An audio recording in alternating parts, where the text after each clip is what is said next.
السلام علیکم ورحمۃ اللہ وبرکاتہ۔ میں زین حسن آپ کو اپنے یوٹیوب چینل پر خوش آمدید کہتا ہوں۔ آب حیات ایپیسوڈ 2۔ وہ یہاں کسی جذباتی ملاقات کے لیے نہیں آئی تھی، سوال و جواب کے لمبے چوڑے سیشن کے لیے بھی نہیں، لعنت و ملامت کے کسی منصوبے کو عملی جامہ پہنانے کے لیے بھی نہیں۔ وہ یہاں کسی کا ضمیر جھنجھوڑنے کے لیے آئی تھی، نہ ہی کسی سے نفرت کا اظہار کرنے کے لیے، اور نہ ہی کسی کو بتانے آئی تھی کہ وہ اذیت کے ماؤنٹ ایوریسٹ پر کھڑی تھی، نہ ہی وہ اپنے ماں باپ کو گریبان سے پکڑنا چاہتی تھی، نہ اسے یہ بتانا چاہتی تھی کہ اس نے اس کی زندگی تباہ کر دی، اس کے صحت مند ذہن اور جسم کو ہمیشہ کے لیے مفلوج کر دیا تھا۔ یہ سب کچھ کہتی، یہ سب کرتی اگر اسے یقین ہوتا کہ یہ سب کرنے کے بعد اسے سکون مل جائے گا۔ اس کا باپ احساس جرم یا پچھتاوے جیسی چیز کو پالنے لگا تھا۔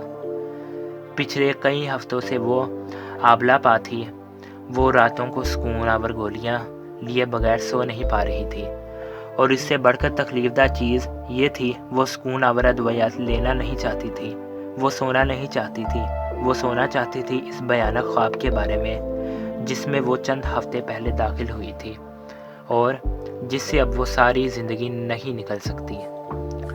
وہ یہاں آنے سے پہلے پچھلی پوری رات روتی رہی تھی۔ یہ بے بسی کی وجہ سے نہیں تھا، یہ اذیت کی وجہ سے بھی نہیں تھا، یہ اس غصے کی وجہ سے تھا جو وہ اپنے ماں باپ کے لیے اپنے دل میں اتنے دنوں سے محسوس کر رہی تھی۔ ایک آتش فشاں تھا، یا جیسے کوئی لاوا جو اس کو اندر سے سلگا رہا تھا، اندر سے جلا رہا تھا۔ کسی سے پوچھے، کسی کو بتائے بغیر یوں اٹھ کر آ جانے کا فیصلہ جذباتی تھا، احمقانہ تھا اور غلط تھا۔ اس نے زندگی میں پہلی بار ایک جذباتی، احمقانہ اور غلط فیصلہ بے حد سوچ سمجھ کر کیا تھا۔ ایک اختتام چاہتی تھی وہ اپنی زندگی کے اس باب کے لیے جس کے بغیر وہ آگے نہیں بڑھ سکتی تھی، اور جس کی موجودگی کا انکشاف اس کے لیے دل دہلانے والا تھا۔ اس کا ایک ماضی تھا، وہ جانتی تھی، لیکن اسے کبھی یہ اندازہ نہیں تھا کہ اس کے اس ماضی کا ماضی بھی ہو سکتا ہے۔ ایک دفعہ کا ذکر تھا جب وہ خوش تھی اپنی زندگی میں، جب وہ خود کو باسعادت سمجھتی تھی اور مقرب سے ملعون ہونے کا فاصلہ اس نے چند سیکنڈ میں طے کر لیا تھا۔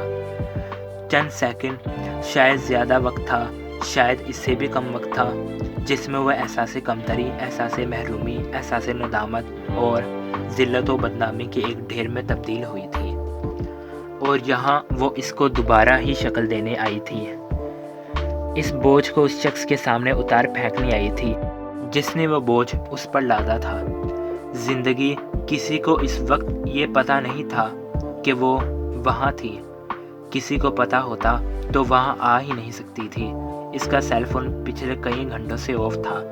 وہ چند گھنٹوں کے لیے خود کو اس دنیا سے دور لے آئی تھی جس کا وہ حصہ تھی، اس دنیا کا حصہ، یا پھر اس دنیا کا حصہ جس میں وہ اس وقت موجود تھی، یا پھر اس کی کوئی بنیاد ہی نہیں تھی۔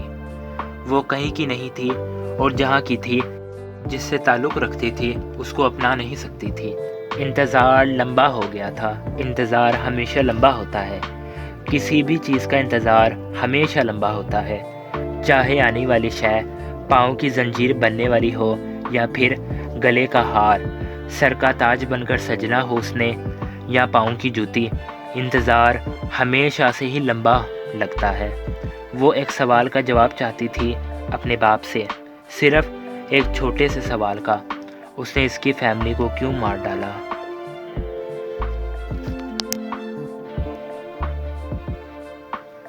گرینڈ ہوٹل کا پار روم اس وقت سکرپٹ نیشنل اسپیلنگ بی کے 92ویں معاملے کے فائنل میں پہنچنے والے فریقین سمیت دیگر شرکاء، ان کے والدین، بہن بھائیوں اور اس مقابلے کو دیکھنے کے لیے موجود لوگوں سے کھچا کھچ بھرا ہونے کے باوجود ایسا خاموش تھا کہ سوئی گرنے کی آواز بھی سنی جا سکے۔ وہ دو افراد جو فائنل میں پہنچے تھے، ان کے درمیان 14واں راؤنڈ کھیلا جا رہا تھا۔ 13 سالہ نینسی اپنے لفظ کے ہجے کرنے کے لیے اپنی جگہ پر آ چکی تھی۔ پچھلے 92 سال سے اس ہار روم میں دنیا کے بیسٹ اسپیلر کی تاج پوشی ہو رہی تھی۔ امریکہ کی مختلف ریاستوں کے علاوہ دنیا کے بہت سارے ممالک میں اسپیلنگ بی کے مقامی مقابلے جیت کر آنے والے 15 سال سے کم عمر کے بچے اس آخری راؤنڈ کو جیتنے کے لیے سر دھڑ کی بازی لگا رہے تھے۔ ایسی ہی ایک بازی کے شرکا آج بھی اسٹیج پر موجود تھے۔ مسافر نینسی نے رکی ہوئی سانس کے ساتھ پروناؤنسر کا لفظ سنا۔ اس نے پروناؤنسر کو لفظ دہرانے کے لیے کہا، پھر اس نے لفظ کو دہرایا۔ وہ چیمپئن شپ ورڈ میں سے ایک تھا، لیکن فوری طور پر اسے وہ یاد نہیں آ سکا۔ بہرحال اس کی ساؤنڈ سے وہ اسے بہت مشکل لگا تھا، اور اگر سننے میں اتنا مشکل نہیں تھا تو اس مطلب تھا وہ ترکی لفظ ہو سکتا ہے۔ 9 سالہ دوسرا فائنلسٹ اپنی کرسی پر بیٹھے گلے میں لٹکے اپنے نمبر کارڈ کے پیچھے انگلی سے اس لفظ کی ہجے کرنے میں لگا ہوا تھا۔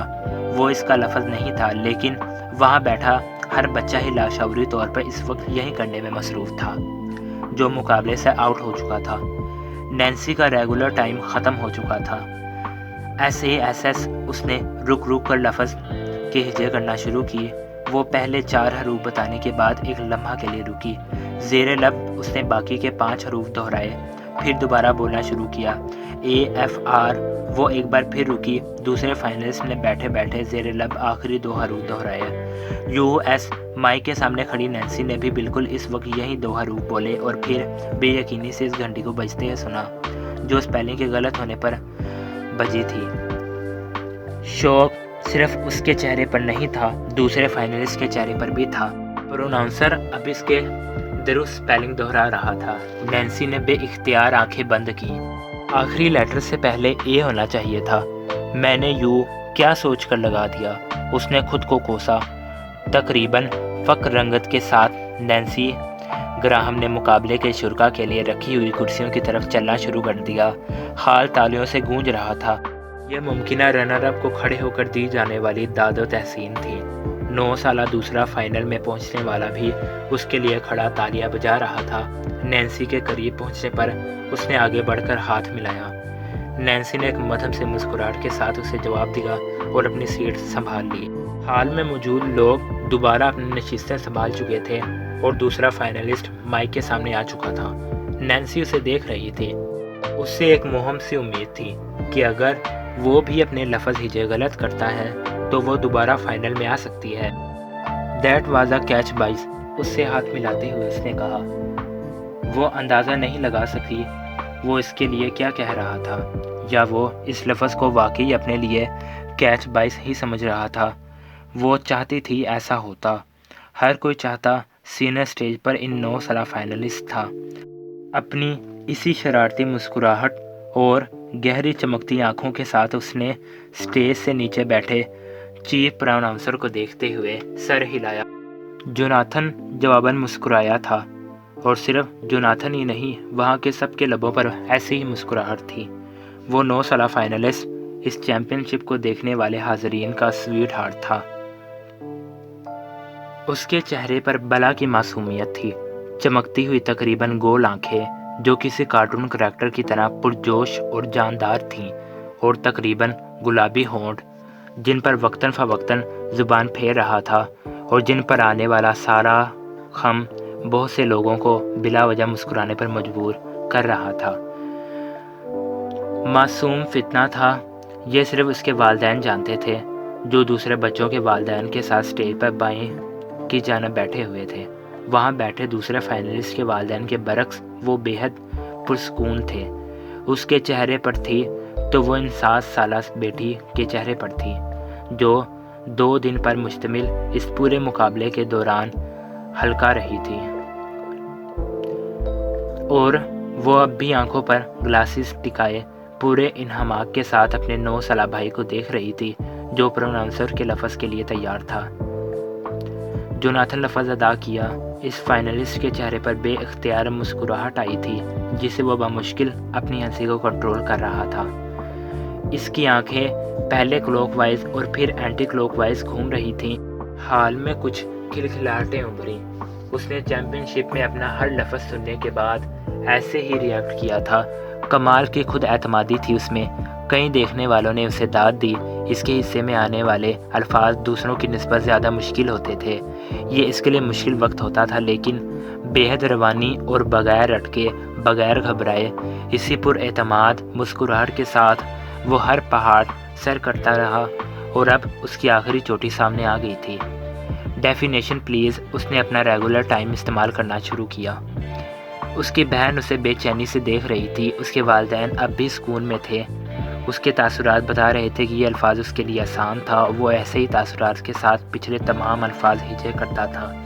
پلیز اس لفظ کو کسی جملے میں استعمال کرو، وہ اب پروناؤنسر سے کہہ رہا تھا۔ پروناؤنسر کا بتایا ہوا جملہ سننے کے بعد گلے میں لٹکے ہوئے کارڈ نمبر کی پشت پر انگلی سے وہ لفظ کو لکھنے لگا۔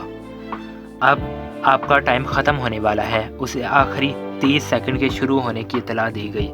جس میں اس نے اپنے لفظ کی ہجے کرنا تھا، اس کی آنکھیں گھومنا بند ہو گئی۔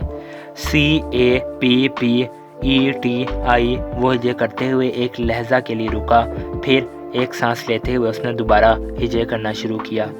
ETTI حال تالیوں سے گونج پڑا اور بہت دیر تک گونجتا رہا۔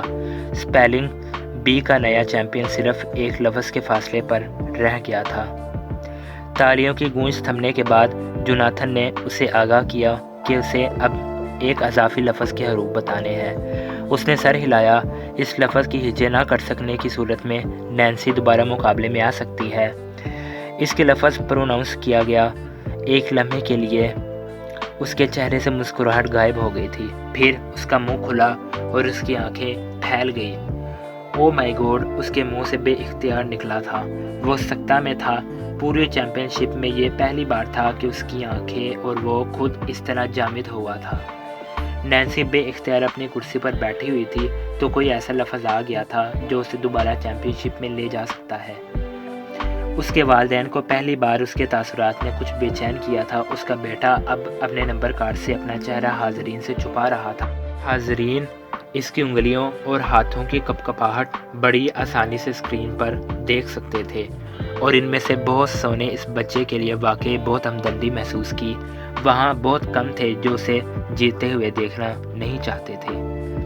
حال میں بیٹھا ہوا صرف ایک شخص مطمئن اور پرسکون تھا۔ پرسکون یا پرجوش کہنا مشکل تھا، اور وہ اس بچے کی 7 سالہ بہن تھی جو اپنے ماں باپ کے درمیان بیٹھی ہوئی تھی، اور جس نے اپنے بھائی کے تاثرات پر پہلی بار بڑے اطمینان کے ساتھ کرسی کے پشت کے ساتھ مسکراتے ہوئے ٹیک لگائی۔ گود میں رکھے ہوئے اپنے دونوں ہاتھوں کو بہت آہستہ آہستہ اس نے تالی کے انداز میں بجانا شروع کیا۔ اس کے ماں باپ نے بیک وقت اس کے تالی بجاتے ہوئے ہاتھ اور اس کے مسکراتے ہوئے چہرے کو الجھے انداز میں دیکھا۔ پھر سٹیج پر اپنے لرزتے کانپتے کنفیوز بیٹے کو، جو نمبر کارڈ کے پیچھے اپنا چہرہ چھپائے انگلی سے کچھ لکھنے میں مصروف تھا،